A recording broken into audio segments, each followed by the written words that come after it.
ولا الحياة هي حياة العالم، لكن الطريق والحق والحياة هما المسيح. يعني تمشي بيه ومعاه وتفكر بيه ومعاه، وأخيرا تعيش بيه ومعاه. كل ده هنشوفه مع بعض في مسرحية جلسة صاخبة. نسمع تحية كبيرة لمسرحية جلسة صاخبة.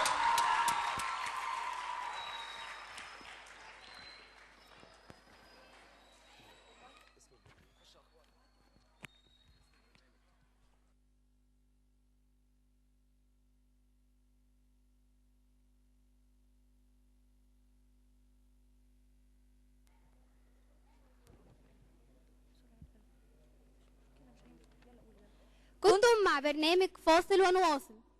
نشكركم على حسن استماعكم. باي باي.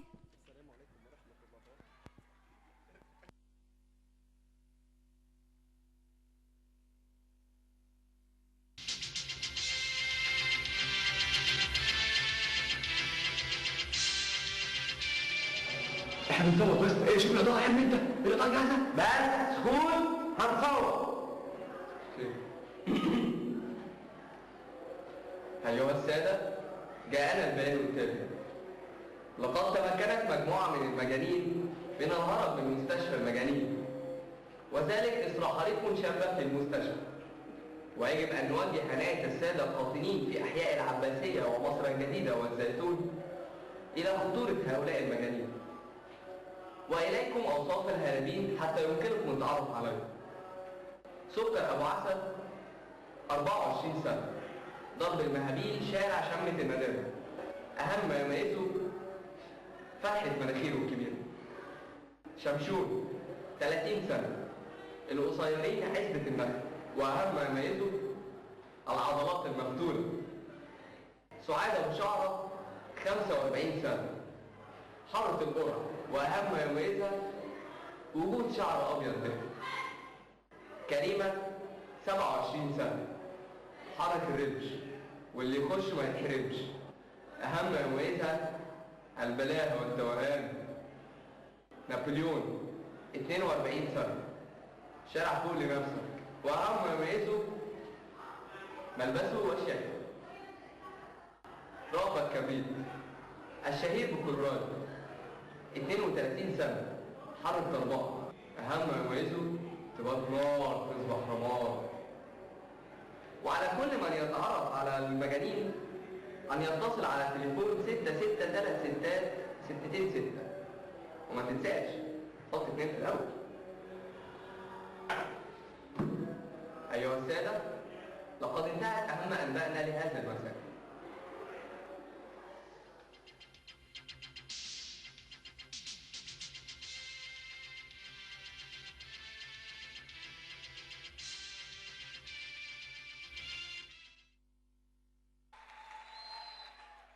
يا خبر ابيض، دول هم نفسهم المجانين اللي سعيد جوزي بيعمل عليهم بحث.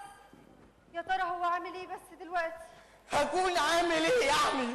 بلعب كرة، ما انا هادي واعصابي بارده. اهدى بس يا سعيد، اهدى. اهدى يا ماما، انا هادي عادي جدا، انا قلبي حديد. نادية، فين البيبان، الشبابيك، المواسير؟ يا سعيد انت خايف بس كده ليه؟ هم المجانين دول خطر. خطر؟ شوفي يا نادية، كفايه ان انا الدكتور بتاعهم. انا مش ممكن اقعد هنا، انا لازم اروح المستشفى. وتروح ليه يا دكتور سعيد؟ احنا جينا لك اهو. الغسيل لما انتصر الدنيا مطرت. لما استوي سلمي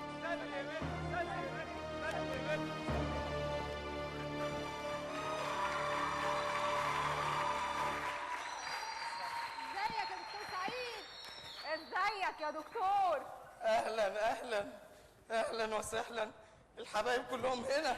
شربات يا نادية. محدش يتحرك من مكانه، لا يتحرك من مكانه هولع في المكان. هخليها نار زمان، كله يركع على رجليه. يا جماعة يا جماعه بس نتفاهم. هنتفاهم على ايه هنا يا دكتور سعيد؟ اللي انتم عايزينه كله هيعمله لكم. اللي احنا عايزينه. اللي انت اسمك ايه يا شاب؟ انا اسمي ناديه. عشت الاسامي يا ست ناديه. ده احنا ما تخافيش، ده حسب الله جوز. يا جماعه عيب كده، انا راجل ليا مكانتي ومركزي الاجتماعي. اركع يا دكتور، لو اتحركت هنولع في الشقه وهتبقى نار دمار. يا جماعه اوعدكم بشرفي. اوعوا تصدقوه، اوعوا حد فيكم يصدق. هي الرجاله كده، اسهل حاجه عندهم انهم يوعدوا بس. طب انتم عايزين مننا ايه؟ احنا مش عايزين منكم حاجه، احنا بيننا وبينكم المحكمه. صح، اكيد صح، احنا كلنا نروح المحكمه. لا، احنا مش هنروح المحكمه يا دكتور، المحكمه هي اللي هتيجي هنا. عندي يا تتفضل. محكمه سياده القاضي، حضرات المستشارين، ان المتهم الماثل امامكم هو مجرم من اخطر المجرمين، فهو المسؤول عن اكل المجانين وسرقه اكل العيانين والنصب والسرقه والنشالين والزحام في الميادين والهزيمه في موقعة حطين. ايه الكلام الفارغ ده؟ سلم نفسك وارفع ايدك الاثنين. ان المتهم هو المحرض الاول والاوحد النصب وعن ارتفاع اسعار الدواء في الصيدليات وطوابير الجمعيات والحر في الاتوبيسات والتعلفات وفديله 7000 والتعلفات وفديله 7000. محكمة ها، المتهم يحب يقول حاجة؟ يا جماعه انا احب اقول ان انا ما عملتش.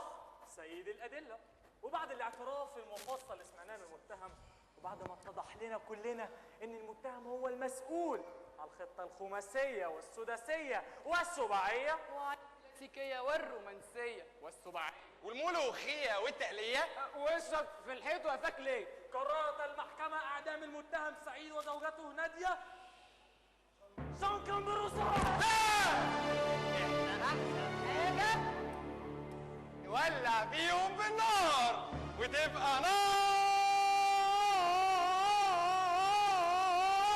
دمار.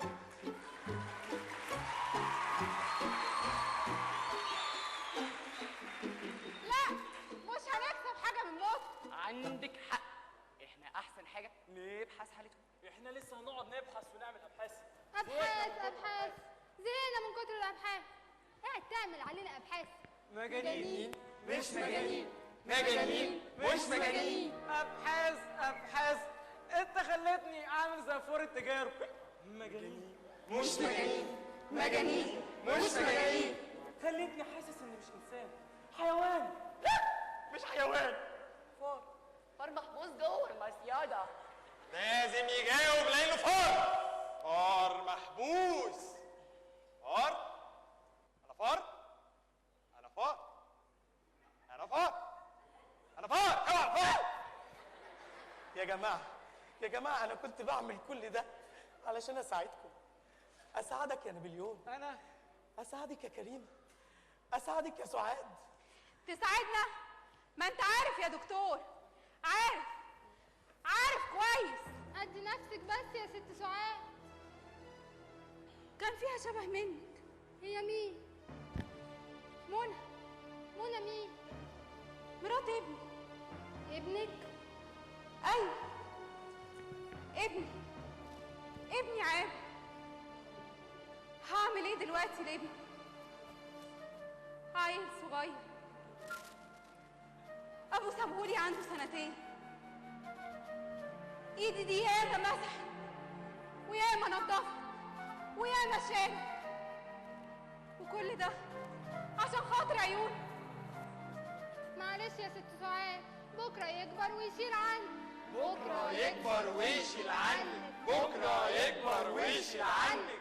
وبكره ما بيجيش ابدا، بعيد قوي، والمشوار طويل، والمصروف قليل، والحلم كبير، وكل يوم الحلم بيكبر جواه. مبروك يا ست سعاد، ابنك اخد الثانويه. هدخله كليه الطب. بس المعاش قليل. مش مهم، هدخله كليه الطب. لكن المصاريف غاليه غاليه، نار دمار. مش مهم، لازم يدخل كليه الطب. هتعملي له ايه يا ست سعاد؟ هبيع عفش البيت. بس ابنك اناني، مش هيرضى يبيع ولا حاجه من اوضته. مش مهم، هبيع على دولابي. هتبيع الدولاب في سنه اولى، طب وتانيه هتعملي ايه؟ هبيع السرير. هتنامي على الارض. مش مهم، المهم ان الحلم يتحقق. وتخرج الابن وبقى دكتور قد الدنيا. ابني بقى دكتور. انا نفسي اخرج وهيص واقول للناس كلها تعالوا شوفي حلمي اتحقق. الورده اللي سقيتها بدموعي فتحت خلاص. بس الدكتور عايز يتجوز. وماله لما يتجوز؟ هو انا في ديك الساعه لما اشوف ابني ويا عروسته؟ الدكتور عايز يتجوز. هو في شبه منك يا سكر؟ الدكتور عايز يتجوز. وماله يا حبيبي؟ هو انا في ديك الساعه لما اشوفك ويا عروستك؟ بس هي العروسه حلوه. ما تخافيش يا ماما، ابنك ما يقعش الا واقف. حته عروسه ايه، مال وجمال. بنت مين يا ابني؟ بنت راجل كبير قوي قوي. كبير قوي؟ كبير قوي يعني ايه؟ شاويش؟ شاويش ايه يا ماما؟ بقول لك فوق فوق فوق فوق يعني مأمور.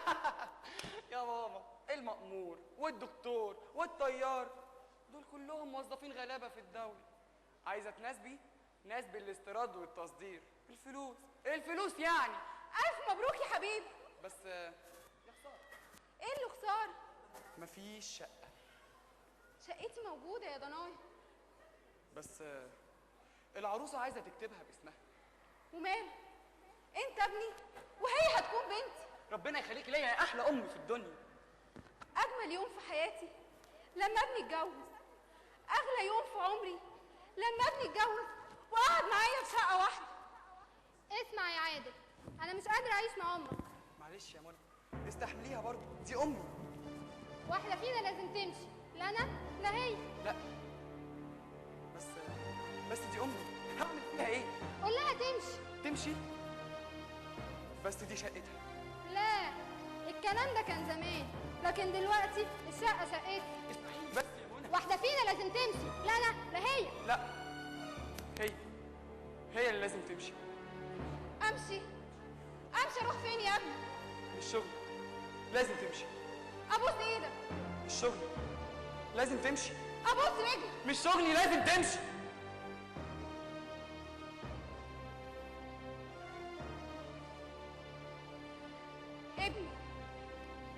ابني اللي من لحمي ودمي طردني من شقتي. ابني نسي حبي، نسي حناني. مش ممكن يكون ابني، مش ممكن يكون ابني. انا ابني مات. محدش شاف ابني. عيل صغير، عينيه عسل وشعره اسود. مش عارفه راح فين. انت يا واد عادل اطلع بقى، بطل لعب في التراب. مش عارفه اعمل ايه في الواد ده. ايه ده الواد سخن نار. انا عايزه دكتور. محدش فيكم دكتور. ده انا ابني دكتور.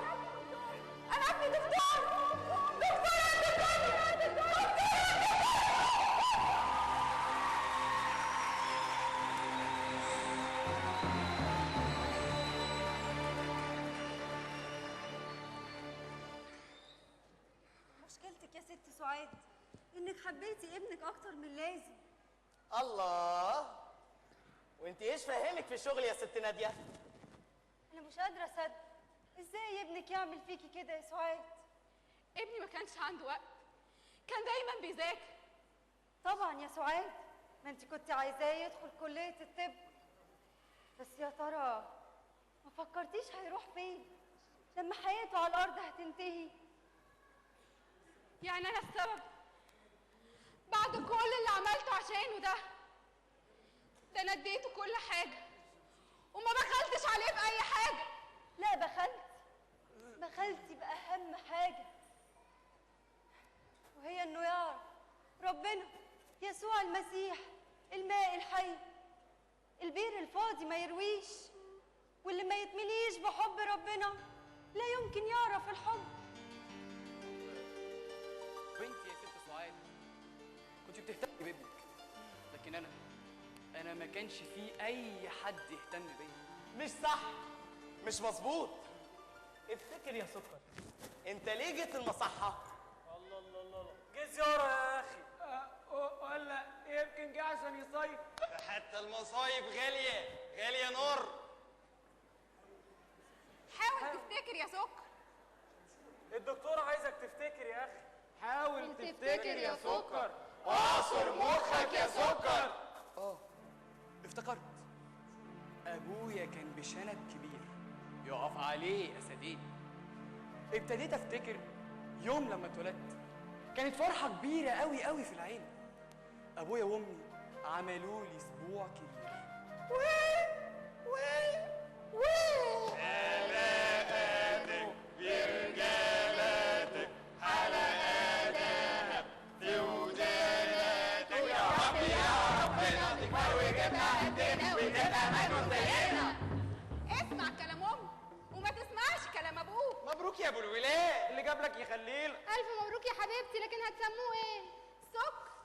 سكر وهو زي السكر. ابني هيبقى اكبر واعظم واحد في الدنيا. سكر وهو زي السكر. لكن يا ترى هيطلع ايه؟ دكتور، ظابط، مهندس، هيبقى اكبر واعظم واحد في الدنيا وبس. سكر وهو زي السكر. كبرت مع السنين في حضن امي وحنان ابويا. بس شفطوره هو السبب. ايوه هو السبب. المصروف كان قليل، لكن شفطوره كان بيديني 15 جنيه في اليوم. والتمن ايه؟ حاجه بسيطه خالص. اخد الشنطه من هنا واوديها هنا، والشنطة مقفولة وانت ما تعرفش فيها ايه. الشنطة فيها ايه؟ الشنطة فيها ايه؟ الشنطة فيها ايه؟ يا بيبي. بيبي ايه يا زكي؟ ما فيهاش بيبي، ما فيهاش بيبي. الشنطة كان فيها طبل وزمامير. فيها مجانين. الشنطه كان فيها مخدرات. انا كنت بسمع عنها لكن عمري ما جربتها. جربتها يا فالح؟ وبقيت مدمن، وال15 جنيه ما بقتش مكفيه. بس فكرت اخد الفلوس اللي في البيت من ورا ابويا وامي. بس دي سرقه يا ابني. لا، ما اسمهاش سرقه، دي اسمها اقتباس. بس برضه الفلوس مش مكفيه. تعمل ايه يا واد يا سكر؟ تعمل ايه يا واد يا سكر؟ اقتبس الذهب اللي في امي وفتحت الدولاب. دهب، مرجان، ياقوت، احمدك يا رب. وفتح سكر وخد سكر اللي في الدولاب. ما خلاش ولا حاجة. نفض الدولاب، ولولا الملامة كان اخد الدولاب نفسه. ما فكرش في امه وما فكرش في حنانها وتربيتها ليه. الحياة صعبة. الحياه قاسيه وفي الاخر مجرد اقتباس. امي من الصدمه ماتت، ما قدرتش تستحمل. رحت عشان احضر الجنازه. ابويا بص لي وقال لي امك علشان بتحبك ماتت واتخدعت فيك. احنا ما ربناهاش عليك، قعدنا على الله فيك.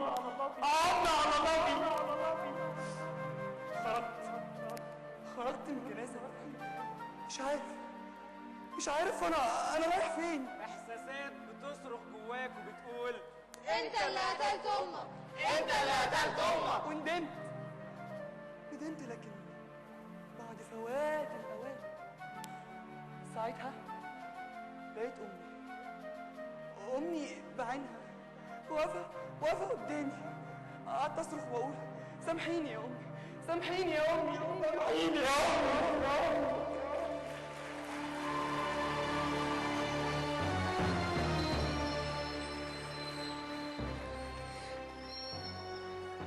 الناس بصوا عليا وقالوا يا عيني شوفوا الواد ما قدرش يستحمل الصدمه.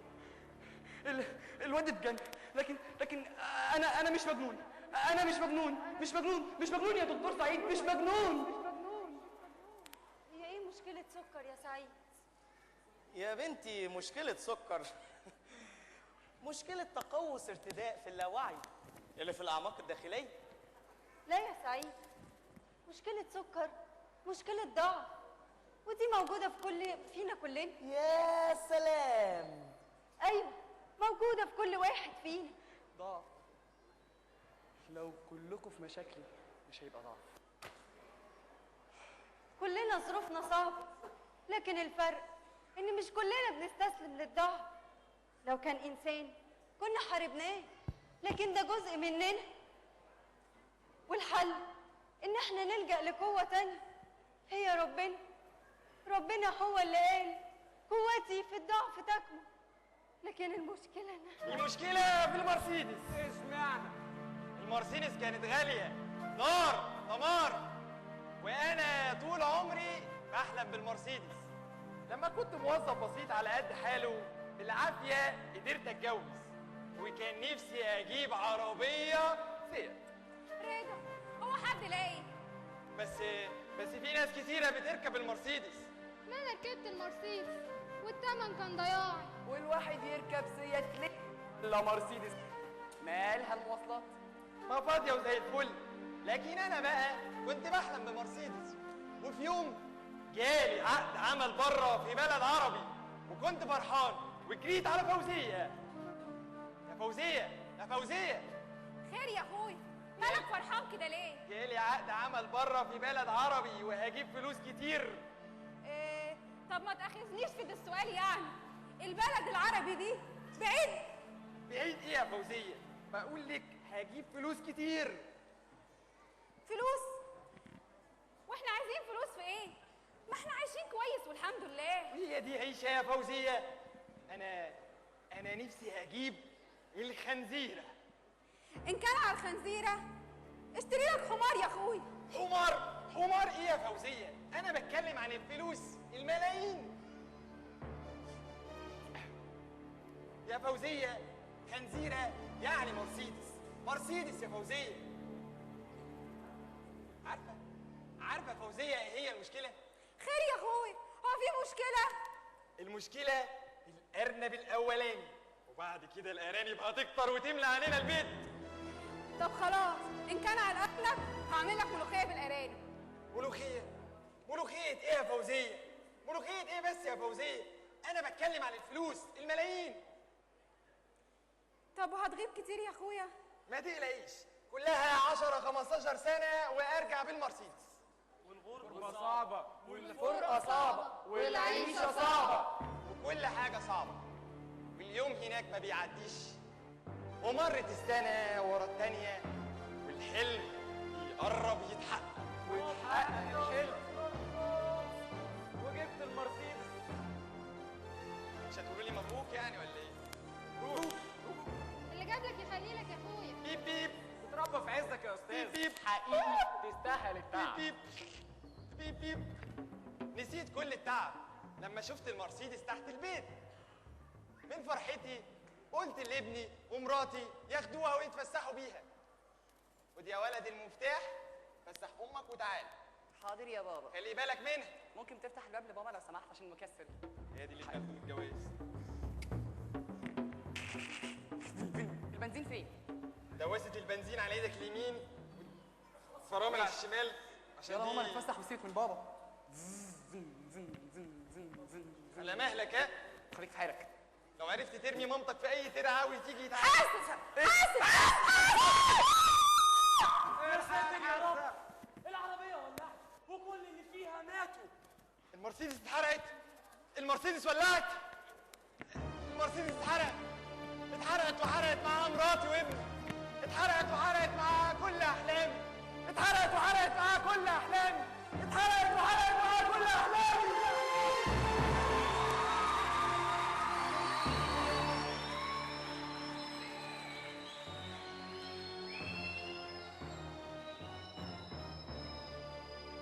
ما عدا السنين اللي قضيتها في الغربة. كل الشقة ضاع وضعت معاها وجريت اجري في الشارع زي المجنون والناس تجري ورايا وتقول المجنون اهو. المجنون اهو. يا مجنون. انت يالا مجنون. لانك كنت بتجري ورا وهم، ورا سراب. العالم يمضي، لان كل ما في العالم شهوة الجسد وشهوة العيون وتعظم المعيشة. عمر الفلوس ما بتنفع وتكون هي هدفك ومركز حياتك. محبة المال أصل لكل الشرور. إذا ابتغاه قوم ضلوا عن الإيمان وتعنوا بأوجاع كتيرة. ده مشكلتك يا رافت، إنك كنت فاكر إن الفلوس هي الحل. أنا كمان كنت فاكرة إن الفلوس هي اللي هتحل كل المشاكل. علشان كده كان لازم أتجوز توفيق. توفيق ده كان الشاف، الزبون اللي دفع تمن البضاعة اللي اشتراها. بضاعة؟ هو توفيق ده كان يعرف شفطور ابو عظمة ولا ايه؟ توفيق ده كان الشاري الناصح، وانا البضاعة اللي اشتراها. بس البضاعة غالية نار دمار. لا، أغلى من المرسيدس كمان. البضاعة رخيصة وملهاش تمن. كريمة، هو توفيق كان شاب أمور وحلوة كده زيي؟ لا، ما كانش زي صارف. توفيق ده كان راجل عجوز قوي. توفيق ده كان جوزي. كان في شبه كبير منك يا نابليون. انا خلاص يا نابليون، اعمل دور توفيق. ادونا فرصتنا بقى. هنعمنا عليك، اتفضل. كان راجل كبير، تاجر كبير قوي. الفلوس بتجري في ايده، غني قوي. يوم لما جه يتقدم لي ماما زغرطت. الفرحة ما كانتش سايعاه. قعدوا يزنوا على وداني.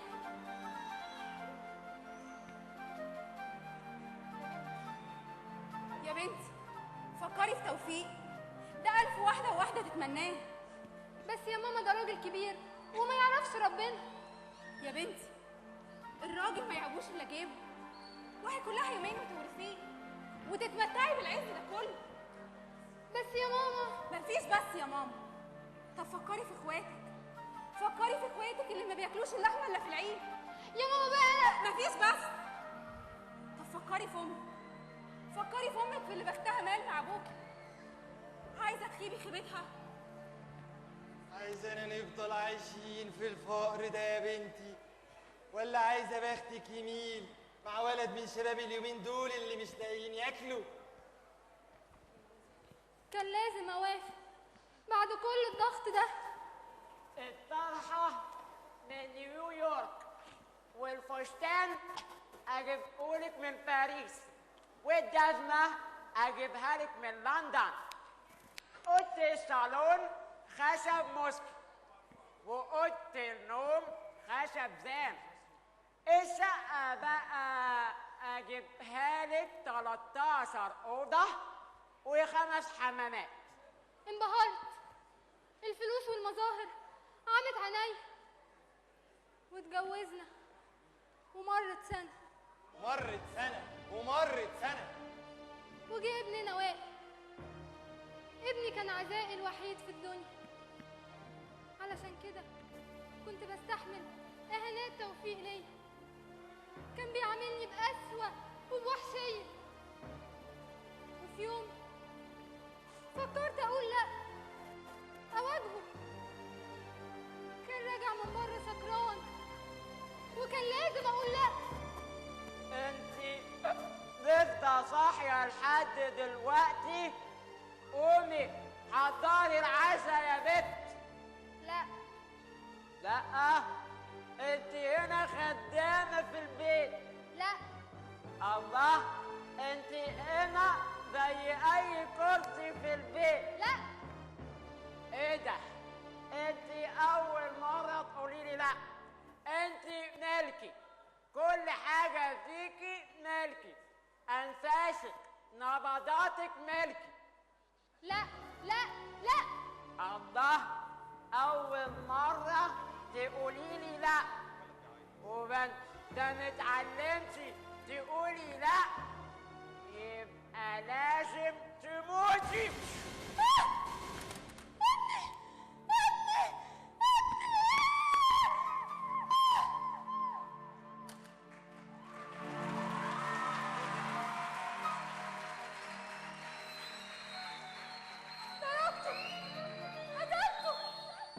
قتلت توفيق. الناس اتلمت وقالوا الست المجنونة اللي قتلت جوزها وابنها، لكن أنا ما قتلتش ابني، ما قتلتش ابني، ما قتلتش ابني.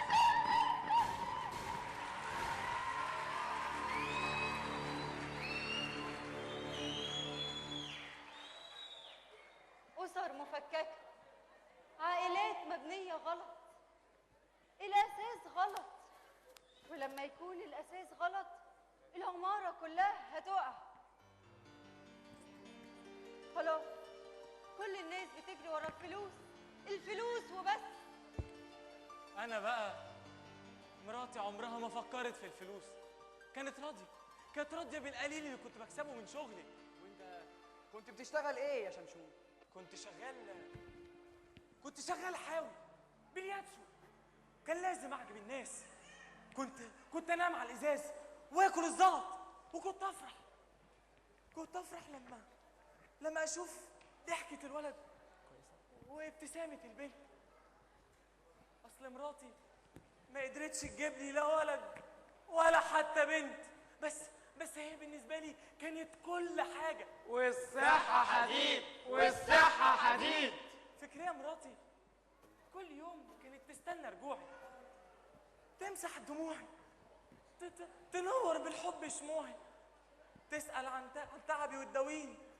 أقول لها الناس ضحكت عليا، بالحنان تواسيني. أقول لها الناس ما دفعتش، من حبها تديني. والمرض وحش قاتل، يقتل في غمضة عين، يقتل في غمضة عين. فكرية ما تخافيش يا فكرية، حالا هتخفي. أكيد شوية برد. اضحكي أعمل لك خرزة زرقاء، بلاش، هعمل لك عروسة من عنده ومن عنده. ما تخافيش يا فكرية، أكيد شوية برد. اضحكي. طب هلعب لك لعبة الحاوي. جلا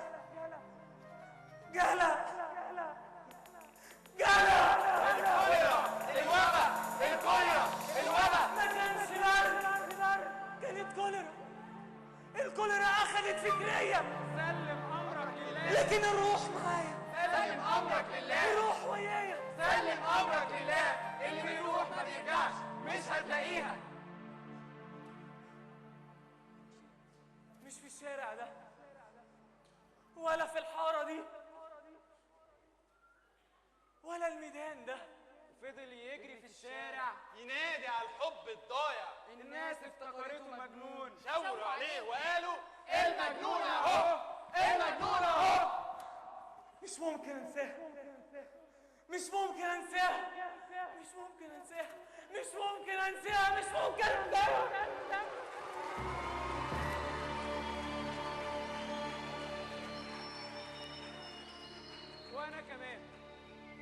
وانا كمان مش ممكن انساها. ايه ده؟ انت كنت معاهم؟ شفتها؟ تعرفها؟ ايه اللي اعرفها؟ دي كانت كل حاجة في حياتي. هي مين دي؟ السيجارة، الخمرة، كيف. كانت كل حاجة في حياتي. كانت بالنسبة لي الأب والأم ومراتي كمان. العيال بقى طلباتهم ما بتخلص. 5 عيال 5 عيال وكل عيل ليه طلبات. بابا انا عايزه فستان. حاضر. بابا انا عايز بدله. حاضر. بابا عايزه جزمه. حاضر. بابا عايز جزمه بس تكون عضيضه. يا رخم. حاضر. عايز كلب، انا عايز شراب. بابا عايز كلب. حاضر. اولاد يا بابا. وانا هجيب منين بس 5 عيال 5 عيال بطلباتهم، ده غير امهم وحماتي. ما كانش قدامي حل غير ان اشرب عشان انسى. كاس ورا كاس وتروح فين من كلام الناس؟ الناس كلهم كدابين غشاشين، ريحة النفاق فايحة من بقهم وريحتهم كلها مكر وغش وخداع. كاس ورا كاس وتروح فين من كلام الناس؟ وبرضه ريحة الغش فايحة من بقهم. ولادي بقى لما كبروا وحبوا يتجوزوا قالوا لي يا بابا بطل اللي انت بتشربه ده. بابا انت لازم تبطل اللي انت بتشربه ده. ابطل ازاي يا ابني؟ ما اقدرش. ما هو يا اما تبطل يا اما تمشي من هنا ونقول عليك انك مت. لازم تموت، لازم تموت، لازم اموت. انا بالنسبه لهم ميت. حتى ابني الكبير عمل صوان عشان ياخد العزفيه، بس ريحه الغش كانت ماليه المكان، كانت ماليه الصوان كله. كفايه حياتك كفايه. تورث يا عم. كان قلبه طيب قوي. شكرا. كان راجل عظيم. والحي ابقى من الميت. انا بالنسبه لهم ميت. قالوا لي خلاص مهمتك انتهت. انا مش عارف انا ميت ولا انا حي ولا انا بحلم. انا ولا انا حي ولا انا عايش ولا انا بحلم.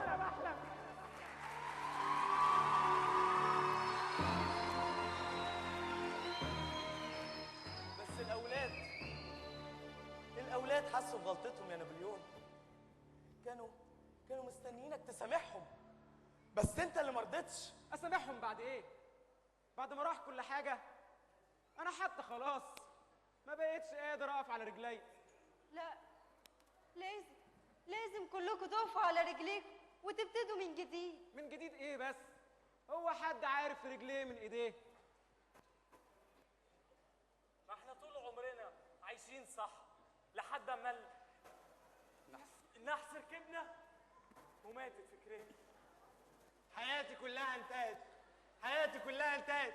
حياتي كلها بقت نار دمار، حتى مراتي وابني. ابني ضنايا بحبي قتلته.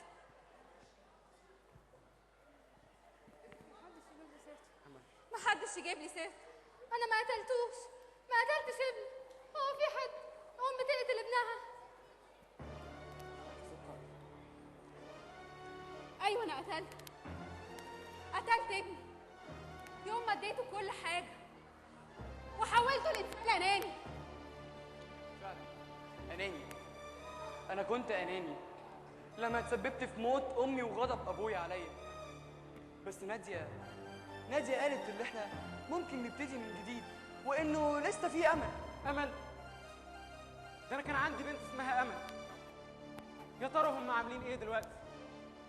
انا مش هسامح نفسي لو حصل لهم اي حاجه، لان انا السبب.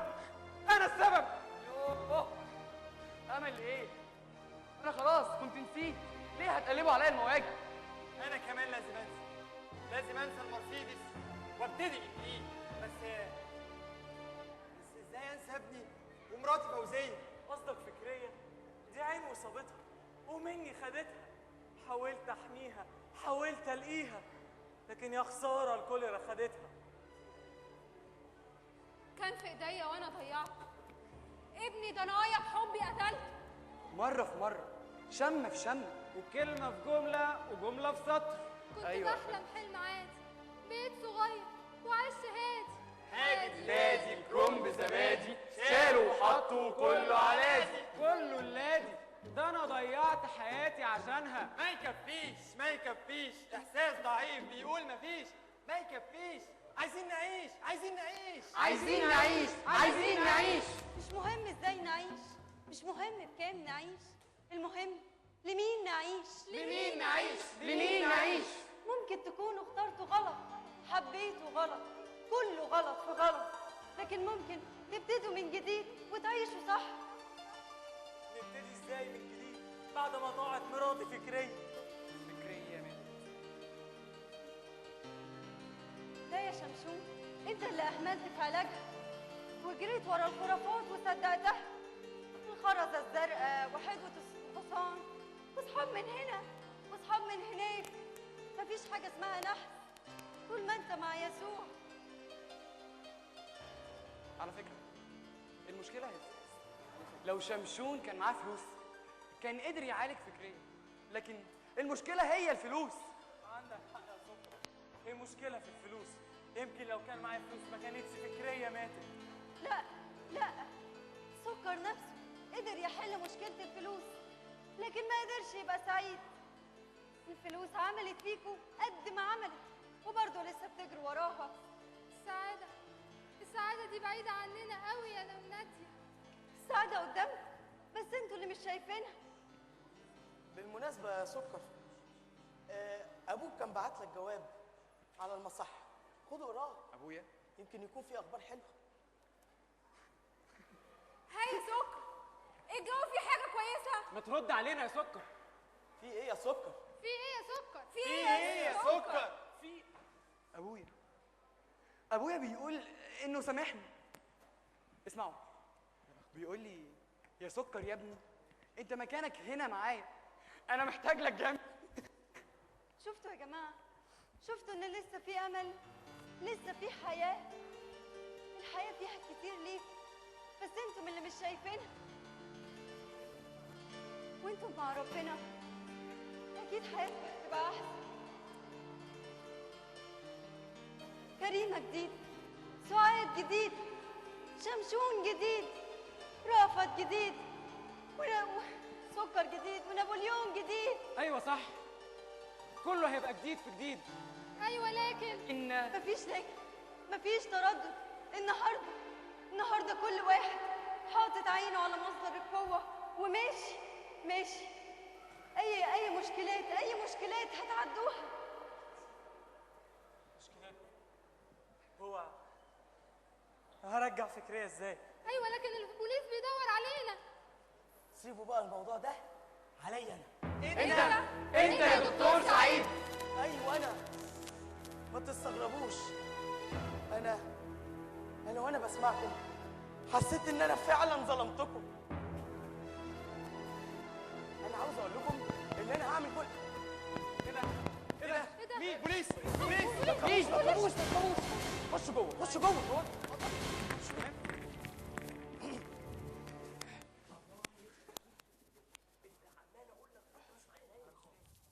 اهلا يا عبده، اتفضل. اهلا يا دكتور سعيد. اتفضل. اهلا بيك يا خيرة شباب مصر، يا عماد الوطن. كل ده يا عبده مش كفاياك بكش بقى؟ بكش ايه بس يا دكتور سعيد، ده اقل من حقك. بس قول لي بقى ايه اخبار شويه المجانين اللي انا جبتهم لك عشان البحث؟ ايه اسكت، مش انا اكتشفت انهم مش مجانين؟ بتقول ايه يا دكتور سعيد؟ مش مجانين ازاي يعني؟ دول مجانين ونص كمان، ده انا عارفهم كويس. اما انت ليك عندي حته دي مفاجاه. مفاجاه ايه بس يا دكتور سعيد؟ استنى يا ناديه، هاتي الاولاد يسلموا على الاستاذ عبده. ازيك يا عبده؟ ايه ده؟ انتوا خرجتوا من المستشفى امتى؟ ايه انت ما بتقراش تلفزيون ولا ايه؟ انت ما بتسمعش جرايد؟ سلموا على الاستاذ عبده. ده مش عبده، ده سيد الدجال. قال لي هات حته من جلابيه فكريه هبخرها لك، ولما دورت عليه ما لقيتهوش وما لقيتش فكريه. فكريه ماتت. هو اللي قتلها، نصاب، سرق الفلوس وسرق فكريه. فكريه ماتت. سلموا على الاستاذ عبده. ده مش عبده، ده شريف، وكيل اعمال توفيق. انا فاكراك جيت معاه يوم ما كان جاي يتقدم لي، وكان معاك الهدايا، وقعدت تزن على دماغ امي وابويا لغايه ما وافقوا يبيعوني. انا ماليش دعوه، انا مجرد وسيط وبس. قلت سلموا على الاستاذ عبده.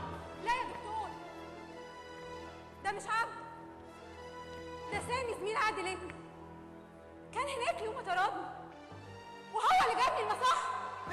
لا يا سعاد، سامي مين؟ ده كامل مين؟ انا افتكرته، انت اللي اديتني عقد العمل وقلت لي معلش هتتغرب كام سنه لكن هترجع بالمرسيدس، ورجعت بالمرسيدس والمرسيدس بقت نار دمار.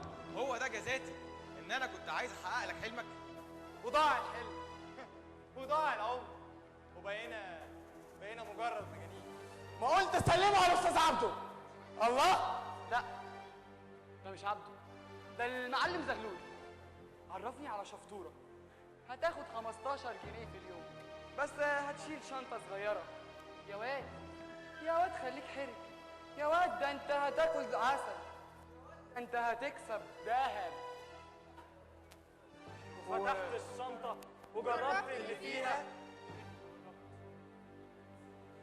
يا ريت مغرب.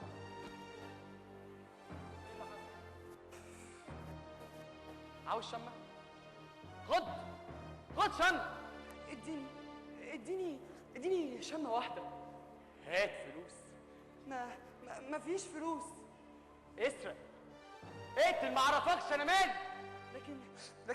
لكن هجيب فلوس، يعني هجيب فلوس. والنتيجة؟ النتيجة امي ماتت من حزنها عليا. معلش سلموا على الاستاذ عبده. لا يا دكتور، عبده مين؟ ده الخواجه يني، انا فاكره كويس. اشرب يا حبيبي، اشرب يا خواجه. فاكر ولا لا؟ كان دايما يقول لي كده، اشرب يا حبيبي، اشرب عشان تنسى. فاكر ولا لا؟ سلموا على الاستاذ عبده. جرى ايه يا دكتور سعيد؟ انت معاهم ولا معايا؟ انت ناسي ان دول شويه مجانين؟ لا مش مجانين. لا مجانين. لا مش مجانين. كان واقف وسط الناس وبيشاور عليا ويقول مجنونه قتلت جوزها وابنها. ايوه شفته، كان واقف مع الناس وبيجروا ورايا وبيقولوا المجنون اهو، المجنون اهو. يومها مسكني مع الناس وقال لازم نوديه المصحة. لا، ده كان واقف وسط النار وشاور لي وقال لي انت مجنون. مجانين، كلكم مجانين. لا مش مجانين. لا مجانين. لا مش مجانين. لا انتوا مجانين ولازم تروحوا المستشفى دلوقتي حالا. حد فهم حاجة من اللي بيقوله ده؟ ايوه، اصله بيقول الكلام بالشقلوب. تعالوا احنا بقى نقوله المعدول. دلوقتي المستشفى تروحوا؟ لازم تروحوا؟ انتم لا. بقى كده، طب اصبروا عليا.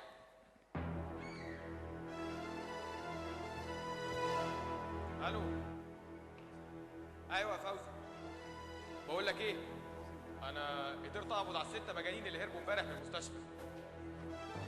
لا يا اخي، تجيب العربيه وتجيلي بسرعه على فيلا دكتور سعيد، فاهم؟ بسرعه. خلاص يا كتاكيت، كلها ربع ساعه بالكتير وهترجعوا على بيتكم تاني. انا عارف بيتي فين. اكس اقرب خماره لو سمحت. استنى يا نابليون، ده كلام يا راجل، مش تاخدني معاك برضه؟ تدفع انزل. الله، انتوا هتمشوا وتسيبونا في الحته المقطوعه دي؟ يلا بينا يا فكريه. يلا يا سعاد، ولو ان صنف الرجاله ده ملوش امان. طب انا بقول ايه، هو مش هناك بيودي على هنا؟ زي ما قلت. طب انا جاي معاك. ثانية واحدة قبل ما اركب، التاكسي ده مرسيدس؟ لا سي مش مهم، انا جاي. تعالى. حلو قوي، كله بقى ينزل لي بالتاكسي ومحدش يتحرك من مكانه. ايه ده؟ المسدس ده حقيقي؟ ما تتحركش من مكانك انت وهي. بيطلع رصاص حقيقي يعني؟ شكله كده مسدس مي. يا اختي جميله، ودي مامي جابتهولك في عيد ميلادك. ممكن مسدس ثانية واحدة؟ انا هخليها نار دمار. انتوا ايه اللي بتعملوه ده؟ انتوا مجانين، انتوا مش عارفين انتوا بتعملوا ايه؟ سيبوا المسدس ده. بس يا جماعه كفايه كده، سيبوا المسدس. في واحد هيموت النهارده، واحد دمر حياتنا، واحد قتل فكريه. لا قصدك قتل فوزيه. فوزيه مين؟ امي هي الضحيه. انا الضحيه يوم ما خلى عادل ابني يطردني وباع القضيه كسبها لما خلى ابويا وامي باعوني وكانت تمن هديه. لازم تموت، لازم تموت. تعالوا ارجعوا.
ده احنا فين كده؟ المكان ده مش غريب عليا. الله، ده احنا في المستشفى. ده هو احنا رجعنا هنا تاني ليه؟ انا راسي وجعاني قوي. انا مش فاكر حاجه. هو ايه اللي حصل؟ اللي حصل يا سيدي انكم بدل ما تبقوا مجانين وبس بقيتوا مجانين وقتالين قتله كمان. لا انا ما قتلتش حد. لا قتلت الراجل اللي كان بيساعدك، قتلت دكتور سعيد. دكتور سعيد مات؟ ايوه، ونابليون هو اللي قتله. لا ما قتلتوش صدقني. انت اللي اخدت المسدس وانت اللي قتلت دكتور سعيد. ايوه افتكرت، المسدس وقع مني. وبعدين؟ انا لمحت حد كان بياخده بس مش فاكر مين. يبقى انت اللي قتلت دكتور سعيد. لا صدقني ما قتلتوش. امال مين اللي اخذ المسدس؟ كريمه خدته. كريمه؟ ايوه كريمه، ما هي قتلت جوزها وامها قبل كده، يعني سهل عليها تقتل تاني. انت ايه اللي انت بتقوله ده؟ انت هتصدق كلام الناس؟ انا ما قتلتش ابني وكمان ما خدتش المسدس اصلا. يا كريمه فكري كويس، ده كلها شويتين والبوليس يجي اعترف احسن لك. انا ما قتلتش. امال حاولي تفتكري كده معايا، مين اللي قتل دكتور سعيد؟ سكر؟ ايوه سكر، مش هو اللي موت امه؟ يبقى اكيد قلبه جامد وممكن يقتل. لا انا ما قتلتش حد، انا بريء. يا سكر انا عارف انك ما تقدرش تقتل، بس انت كمان لازم تساعدني وتقول لي مين اللي قتل دكتور سعيد؟ اللي يقتل لازم يكون واحد قوي عنده عضلات زي شمشون. انا ما قتلتش حد، ما حدش يتكلم معايا. شمشون، انا كنت شاكك فيك من الاول. لا، المسدس وقع من نابليون قمت انت اخدته وقتلت دكتور سعيد. لا، انت اللي قتلت دكتور سعيد. لا، لا، انا ما قتلتش حد. افتكرت، انا شفت رأفت وهو بياخد المسدس. ايوه. بقول لك ايه، انا ما قتلتش حد وابعد عني. رافض، ليه تقتل الراجل اللي بيساعدك يا رافض؟ انا ما قتلتوش. مش انت اللي اخدت المسدس؟ قلت انا ما قتلتوش. انا ما بسألكش انت قتلته ولا لا، انا بقول لك انت اللي اخدت المسدس. سكت ليه؟ يبقى اكيد انت اللي اخدت المسدس واكيد انت اللي قتلت دكتور سعيد. لا، انا صحيح اخدت المسدس، انا لقيته كان مرمي على الارض بس ما كنتش اعرف انه مسدس، فبعد ما مسكته رميته تاني. يعني محدش فيكم قتل دكتور سعيد؟ امال الرصاصه دي طلعت منين؟ على العموم البوليس زمانه جاي، هو هيتصرف معاكم. على فكره احنا قررنا نكتب لكم شهادات تثبت انكم كلكم مش مجانين. مش ده اللي انتوا كنتوا عايزينه؟ اخيرا يعني هنخرج من هنا. شفت بقى؟ اخيرا هتخرج من هنا، بس على السجن. وواحد منكم هيخرج من الدنيا خالص. كده يعني ايه الكلام ده؟ يعني يبقى مجنون واقعد هنا، يبقى متهم وادخل السجن؟ لا، اول ما شنقه. لا، انا ما قتلتوش، ما قتلتوش. سادي يا حبيبي، وانت كمان يا سكر. انت كمان ما قتلتوش؟ صدقني انا ما انا مصدقك يا سكر، مصدقك طبعا. وانت يا شمشون؟ ابعد عني يا عمتي. وبالنسبه لرافت، مش انت اللي قتلته يا رافت؟ قلت لا لا لا. وطبعا الستات ما بتعرفش تقتل. اذا كان الرجاله بتوعنا قالوا لا. سعاد، انا ما قتلتش. عارفه يا حبيبتي. صادقين، كلكم صادقين، وكلكم ما بتعرفوش تكذبوا، وكلكم حلوين، بس كلكم بقى عاقلين ولا غريبة؟ محدش بيرد يعني، بس عمالين من الصبح تقولوا احنا مش مجانين، احنا مش مجانين، واول ما حد يجي يسألكم انتوا عاقلين ما لاقيش حد بيرد. بس انا هسهل عليكم الاختيار، انتوا مجانين، والدليل انكم هتشوفوا حاجات غريبة بتحصل لكم، زي مثلا حد بتحبوه، حد بتقدروه، حد قتلتوه. اللي قتل فيكم دكتور سعيد هيفضل دايما يشوف صورته قدامه ويسمع صوته وهو بيصرخ ويقول له قتلتني ليه؟ لا، قتلتني ليه؟ انا ما قتلتكش. قتلتني ليه؟ لا ما قتلتكش. ما قتلتش حد. قتلتني ليه؟ انا ما قتلتش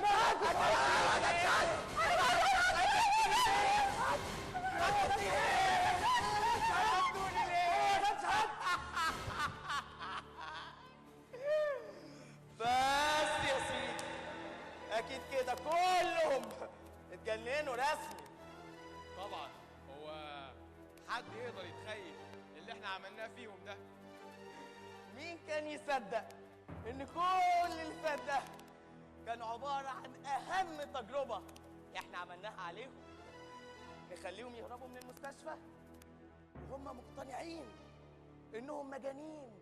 لا، انهم مجانين ايه؟ انهم مش مجانين. وبعد كده نخليهم يرجعوا تاني المستشفى ويتمنوا انهم يكونوا مجانين بجد. بس ما تنسانيش كل ده بسبب خطة العبد لله. وحد يقدر ينكر دورك يا داهية انت؟ مسدس لعبة ودم عملولي عصير طماطم. وطبعا كان كل واحد فيهم هيستغل ان المسدس موجود عشان يفرغ الكبت اللي جواه. بس كالعادة محدش فيهم عنده الشجاعة انه يدوس على الزناد. يعني ايه؟ محدش فيهم ضرب المسدس؟ ما انا قلت لك قبل كده يا دكتور. جرى ايه؟ انا قايل لك ان دول جبنه ومحدش فيهم هيقدر يعمل كده ابدا. بس نابليون، انا فاكر نابليون رمى المسدس ورافض اخده. افتكرت ان هو اللي ضرب.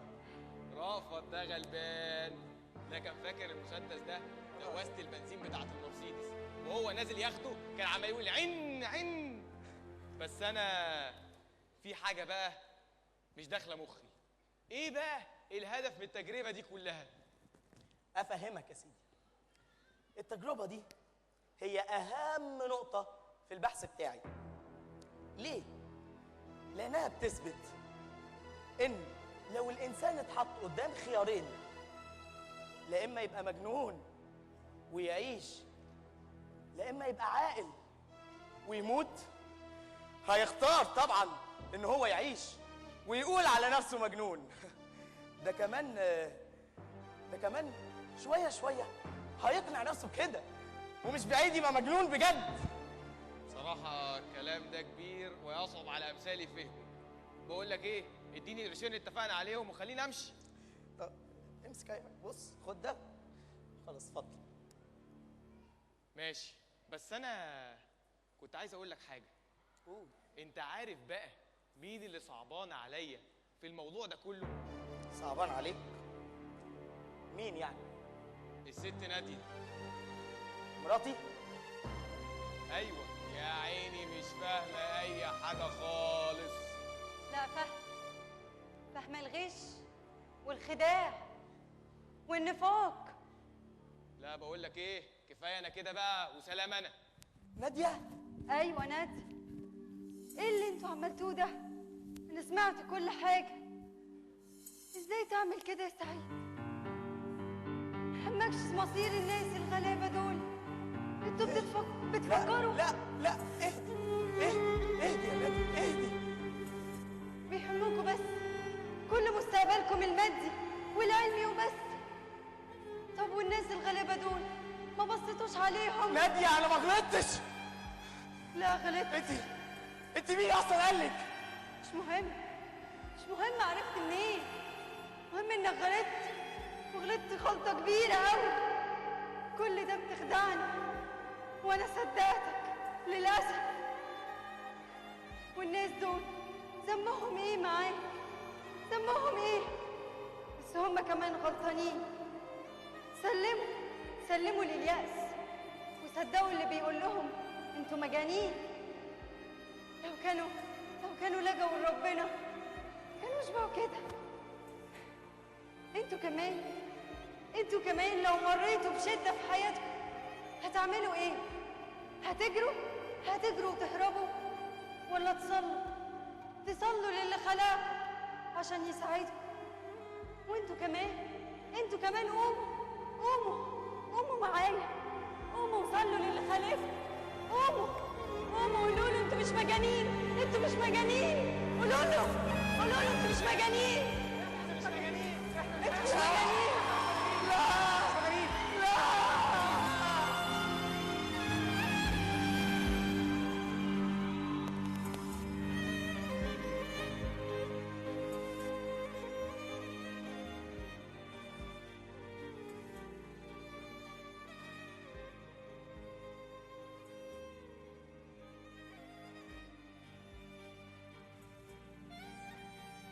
حبيبي يسوع المسيح شفيع كنيستنا اسمه يوحنا الحبيب. شفيع كنيستنا اسمه يوحنا الحبيب. كنيستنا جميلة ليها اسم جميل. كنيستنا جميلة ليها اسم جميل. اسم مار يوحنا يملانا تهليل. اسم مار يوحنا يملانا تهليل. الدكتور كان مينا حليم، نادية إنجي أديب، رأفت مينا راجي، نابليون بيتر رضا، سكر صموئيل صفوت، شمشون الوجه الجديد بشوي فكري، سعاد مريم فاروق، كريمة فيفيان فؤاد، عبدو ماريو، المخرج بيتر رضا، سوري مينا نبيل، واخراج استاذ يسري شفيق. يسري شفيق. موسيقى تصويرية استاذ فادي فكري، كمبيوتر بشوي زكريا. شكرا وتفضلوا نصلي.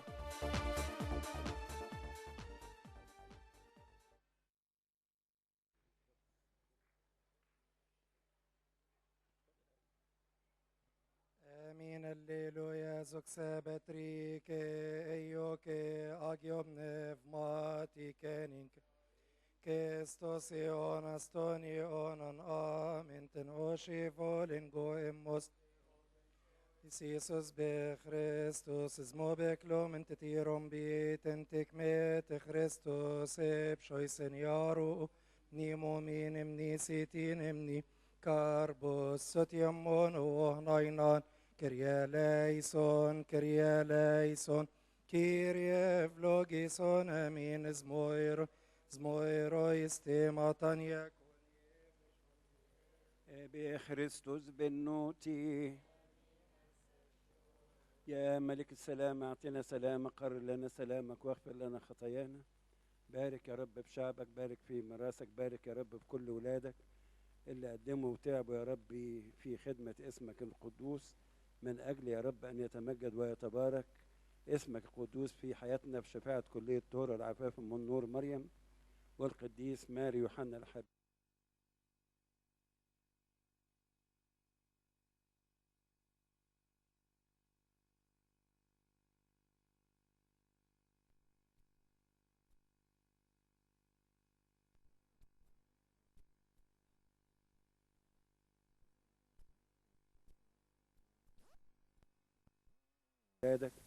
اللي قدموا وتعبوا يا ربي في خدمة اسم